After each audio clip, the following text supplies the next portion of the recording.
England తో 4వ టెస్టుకు team India ready అవుతుంది.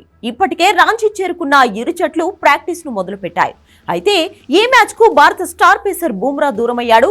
వర్క్ లోడ్ మేనేజ్మెంట్ కారణంగా అతనికి విశ్రాంతినిచ్చారు. ఈ నేపథ్యంలో బుమ్రా స్థానంలో ఎవరికి చోటు దక్కుతుందనేది ఆసక్తికరంగా మారింది. ఈ ప్లేస్ కోసం ముఖేష్ కుమార్, ఆకాశ్ దీప్ పోటీ పడుతున్నారు.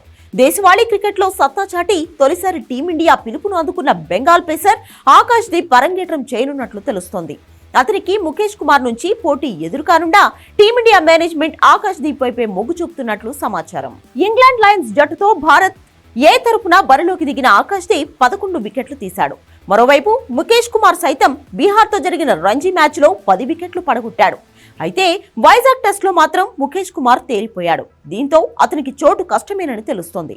అదే సమయంలో రివర్స్ స్వింగ్ రాబట్టడంలో ఆకాశ్ దీప్ దిట్ట.